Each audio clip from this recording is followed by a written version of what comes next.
Thanks so much for joining us on Your Retirement TV. I'm Brad Johansson, along with Sam Duell and Andi Duell with Duell Financial Strategies. Always great to be with you guys.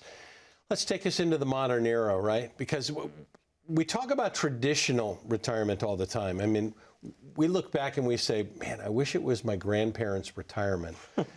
Because when we were back in the day, if you think about all of the folks back who had the pensions, who were working in it, you got to watch, you got to party, and then you got a paycheck every 2 weeks after that.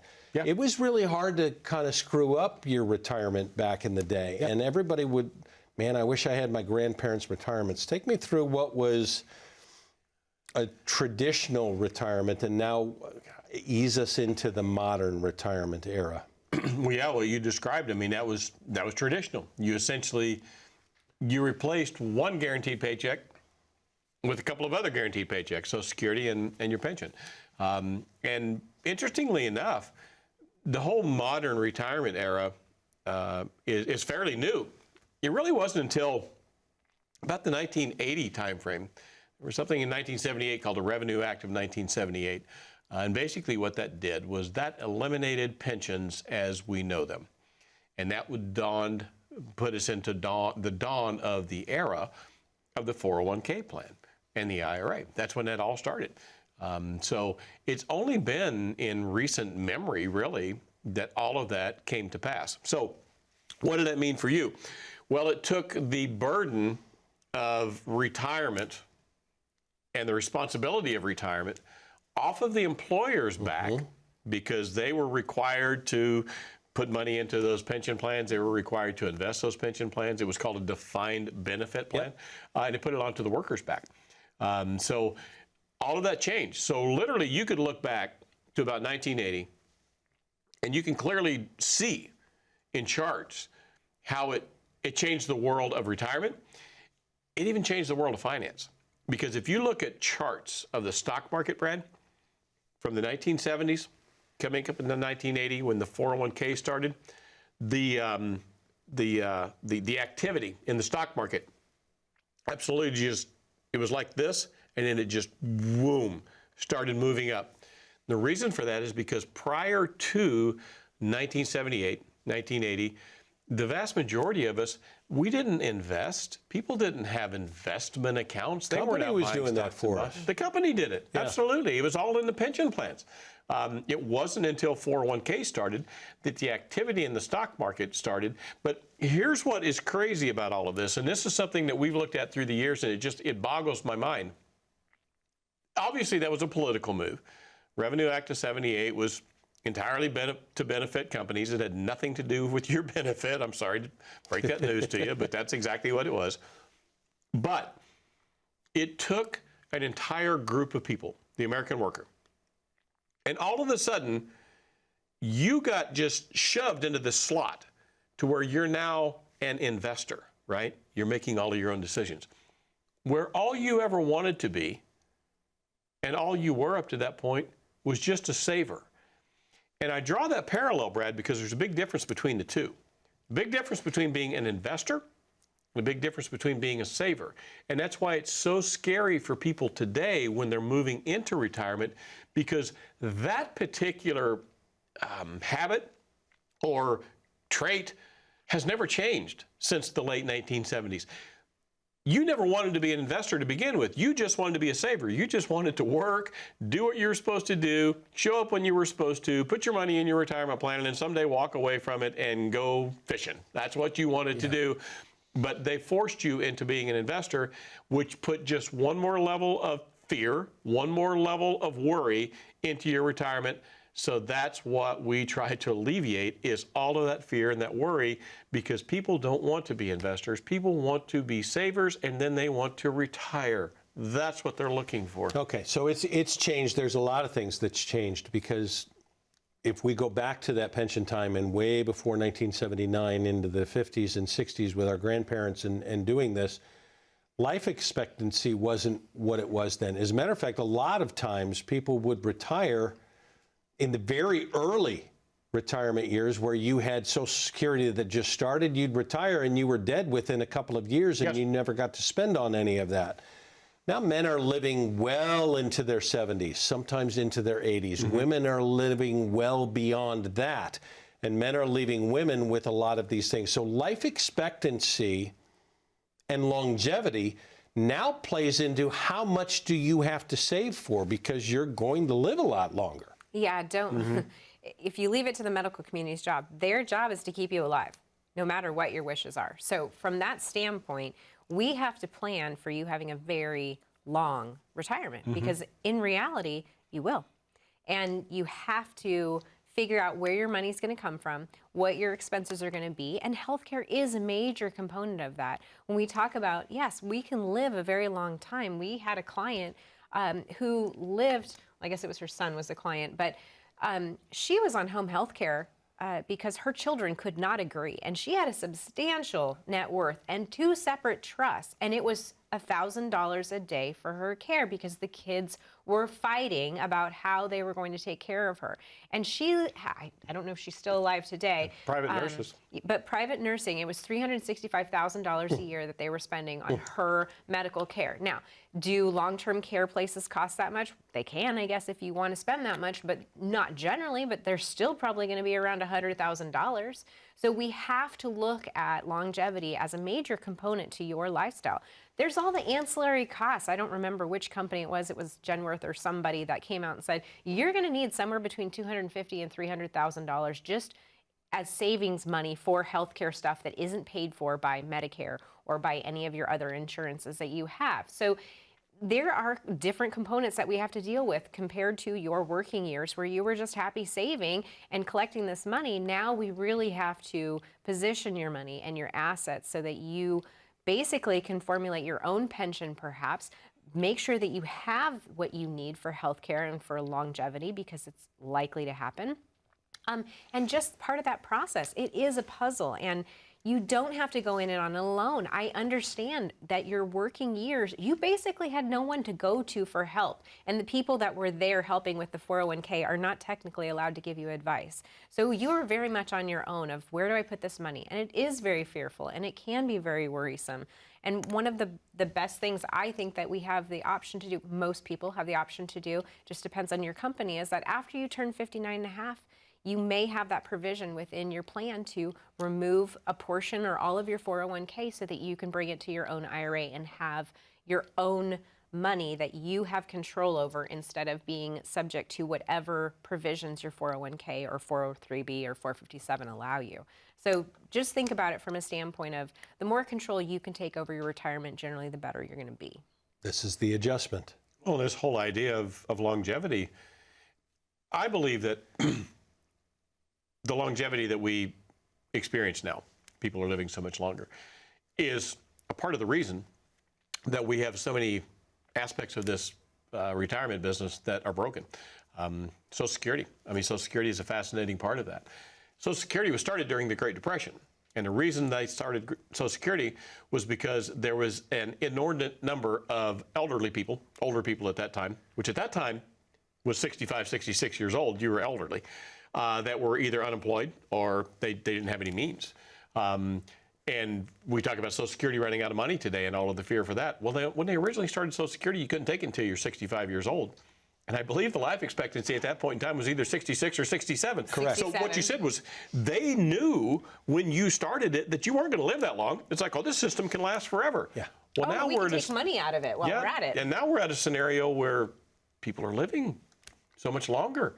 And you can draw on Social Security so much longer. It's like ex-wives can draw on Social Security. Widows and widowers can draw on Social Security. It's if you study history on it, you can start to understand why modern retirement is, I wouldn't say that it's more difficult, but it's certainly much more complicated. It feels more difficult. And it probably is to a lot of. And the adjustments that we have to make are complicated. Who would expect you to do it alone? We don't. This is what we do. Set up an appointment. Let's plan for your modern retirement. 866-203-7486. Set up the appointment now so that we can help you through all the complications from traditional to modern. We appreciate you being with us. We appreciate you. It's your Retirement TV.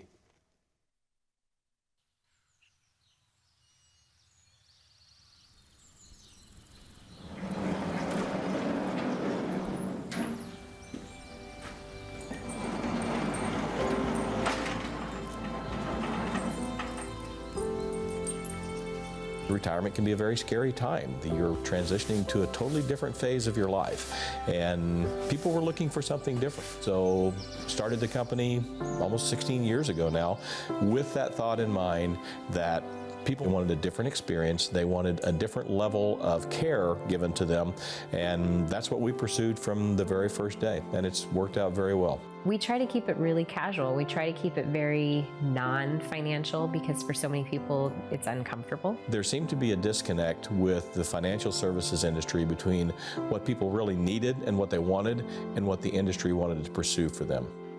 They were looking for stability.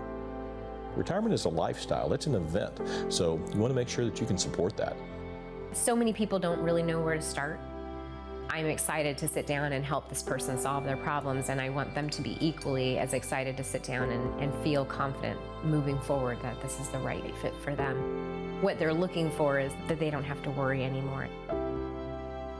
We bring a real unique experience to the client, and a lot of it is based upon the level of team effort that we put in place. We have a process called the Retirement Lifestyle Compass.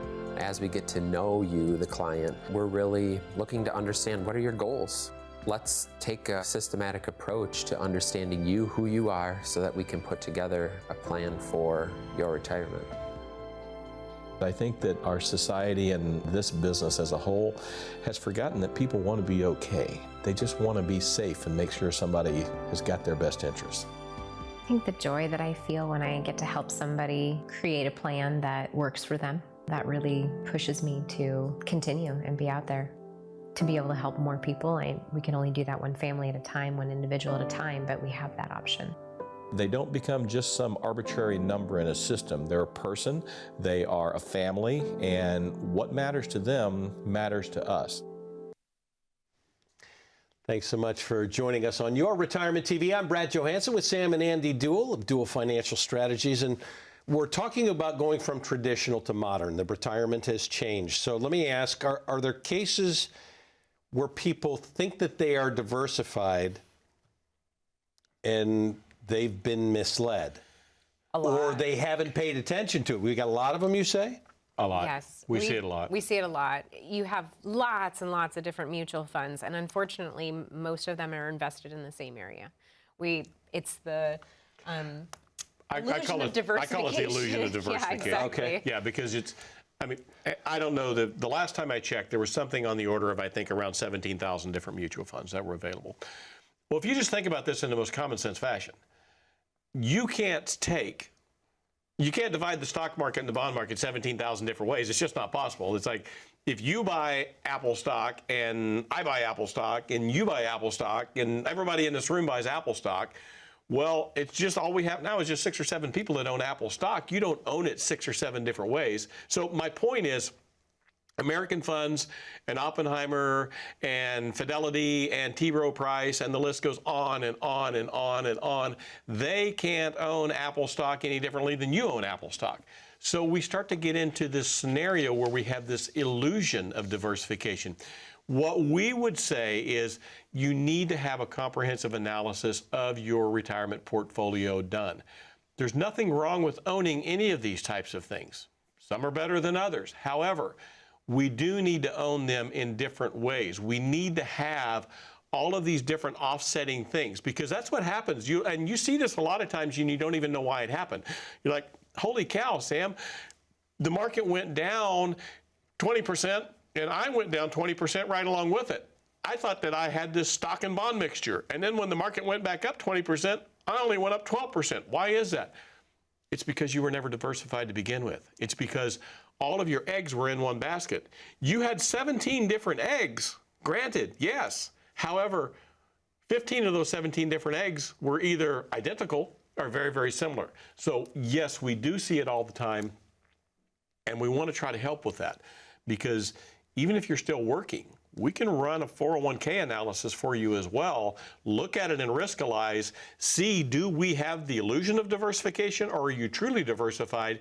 And even if you're in that retirement red zone where you've still got another 3, 4, 5 years to work, if we can help you structure that account that you currently have, that you don't have any choice in, you got to stay there, we're happy to do that, because at the end of the day, you need to be as broad-based as you possibly can, and owning a bunch of different stuff doesn't necessarily make you broad-based. All right, we talk about income as the outcome all the time. So how do you balance risk and return if you're planning for retirement income?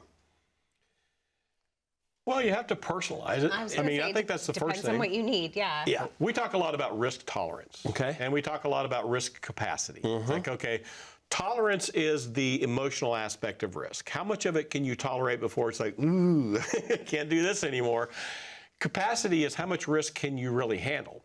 What level of loss could you take before it would start to jeopardize your retirement lifestyle? So think about it in terms of not only tolerance, which you hear that all of the time, but what you never have discussed with you is what is your actual capacity for risk? How Tolerance is more feeling. Yes. Risk is more math. Exactly. Okay. Exactly. Tolerance is entirely emotional. And the next thing you have to take into account is percentages lie.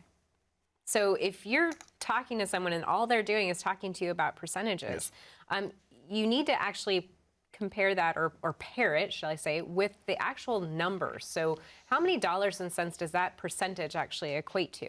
Because 5% doesn't sound bad, 12% really doesn't sound bad, but depending on what your portfolio is, 12% can be quite substantial. So percentages can lie often, but that's what average rate of return. You hear that all the time. Oh, the average rate of return. Yep. Well, we talk about this a lot, Brad. Yes, we do. It's mathematics, okay? An average rate of return does not in any way, shape, form, or fashion equate to real rate of return. I mean, you can do, we could sit here and do examples of it all day long mathematically to show you, okay, something made this amount one year, and then it lost this amount the next year, and then it made that amount the following year. And very easily, if that's what you're trying to do, you can come back and say, well, the average rate of return on that was 10%. Well, if the average rate of return was 10%, why did you start with $500,000 and now you only got $475,000? It's because the average rate of return is not equal to the real rate of return. So that's a question people should ask themselves, and they should get very, very specific about that with anybody that's dealing with them with money. It's like, no, we're not talking about averages here. Because the last time I checked, you do not go to the grocery store and buy a chicken and a dozen eggs and a gallon of milk, or you don't go and put gas in your car. It does not get paid with the percentage of your retirement portfolio. It gets paid with dollars. So always make sure that when you're looking at retirement planning, particularly when you're looking at income planning, you need to have that expressed in terms of dollars and not expressed in terms of average rate of return, because average rate of return may leave you hungry. Okay, so that leads us to, if we're dealing with actual, are there withdrawal strategies now in this new modern retirement that we need to pay attention to? Yes. Oh, absolutely. Absolutely. Lots of them. Where the money comes from is just as important as the money. And the reason for that is because something we talk about ad nauseum, because of taxes. How is this going to affect you? Withdrawal strategies in retirement need to be equally as efficient as the saving strategy. I mean, you saved this money. You didn't just save the money willy-nilly. That wasn't how you did it. You had a very specific strategy. I'm putting in this much of my paycheck every 2 weeks. My employer is going to match this much, so on and so forth. Your withdrawal strategy needs to be as purposeful as your saving strategy was. So you can't go into this all willy-nilly. It's like, I heard someone say one time that, number one, hope should never be a part of your retirement plan. And you can't just start picking away at this big pile of money you have, hoping that it's going to last, because chances are it's not. Yeah. So efficiency, a lot of thought, a lot of planning goes into that. But that withdrawal strategy, and I would probably argue that the withdrawal strategy, in my opinion at least, is more important than what the saving strategy was, because hey, you run out of money before you run out of time. That's all you got. You don't get a do-over on this. Have to do it all with purpose. We have to mention the book, because this is now the third printing of the book. There's a new chapter within Purpose Determines Placement that Sam has written. the tax chapter adds us up to date, and there's always adjustments because the rules change. If you'd like a copy of the book, it's free if you come in for an appointment. If you'd like a plan, that's free as well if you come in for an appointment. And why would you wait? Because traditional doesn't work anymore. The modern retirement has different rules. Have somebody help you through it. 866-203-7486. We're doing this for you. Can't wait to see you in the office. Call now.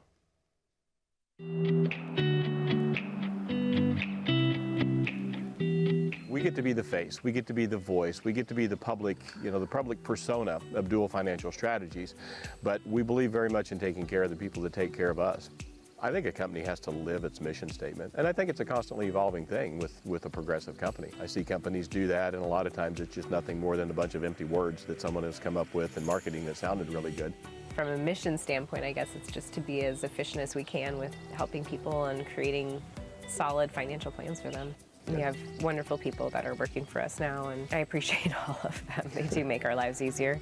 Behind myself and Andy and Luke and Lake, the advisors, there's a team that sits behind them that makes it possible for us to do every day what we do. It's like we just happen to be the ones that are sitting in front of a camera right now, but they're the ones that actually do the hard work. We want people in a position in our office that they enjoy what they're doing, that they can excel at what they're doing, that they can really achieve their own personal goals in what they're doing and do what they do best and kind of leave them alone. They're a pretty good company to work for, I think. So glad you're with us. Brad Johansen along with Sam and Andy Duell. We want to address some of your questions as we close this show out. And a lot of times you have fear in asking the questions. Addressing the fear is exactly what we do. So let's go to Jonna in Freedom. She says, my husband died about 6 months ago. Left me a significant amount of life insurance. It's much more money than we ever had during our 30-year marriage. What's the best first step for me to take in deciding how to handle it financially speaking? And this is a common question. Yeah. It is a common question. I'm sorry for your loss, John. I guess I would start with, who is helping you right now? Excuse me. Do you have assistance? Can you, excuse me. You want me to handle this? Yes, She's all choked up about Jonna. I understand it. Goodness. So, yeah, we were just talking about allergies. I've got this sneeze that's like right here, and I'm just fighting it right now. I've got 5 minutes and 16 seconds to not can't sneeze. do anything on live TV. This is the way we go. Exactly. This is how you roll. You Yep. take it all. So anyway, Jonna, as Andy was saying, who's assisting you right now? We typically recommend when you lose a partner like that, as silly as this might sound, we would probably prefer that you do absolutely nothing. In most cases today with life insurance, that money has probably gone into an interest-bearing account. It's not making you a fortune. It's probably only making about 3%. But I don't want you, Andy, nobody in our office wants you to make a financial decision until you've gone through the mourning period. Yeah. Until you've gone through the emotional period of this, because you have just had the #1 most life-changing event that any of us ever go through, losing a partner, and this is not the time to be making financial decisions. You're 6 months away from his passing.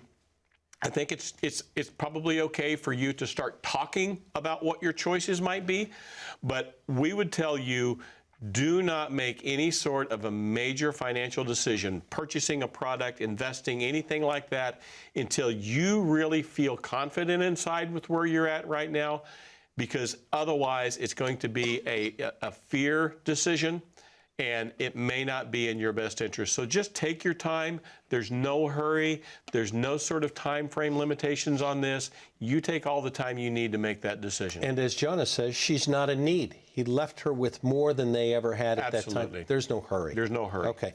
Ray in Little Chute says, when people give that general goal for retirement, 75% to 85% of your working income, net or gross, I'd like to know.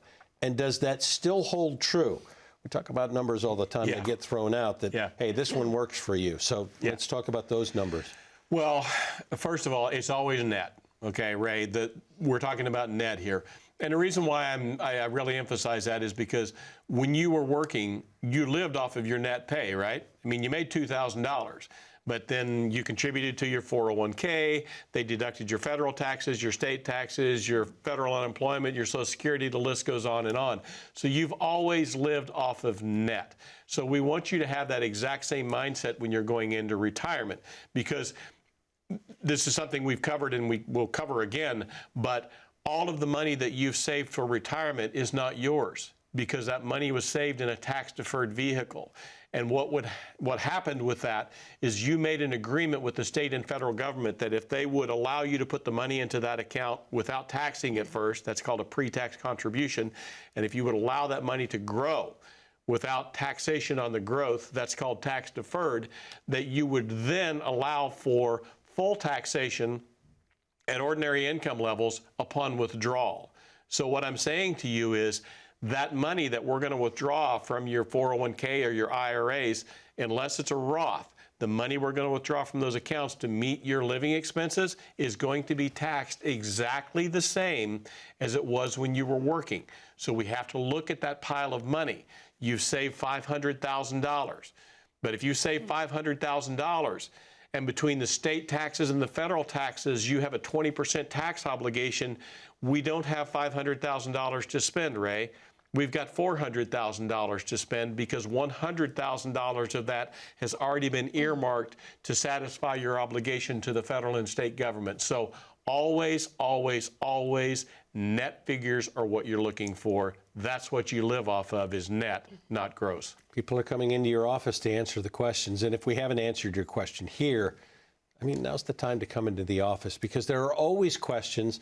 We go from modern to modern, from traditional, and it's all different, and it's going to continue to change. And that's valid, Brad, and that's the thing that we see.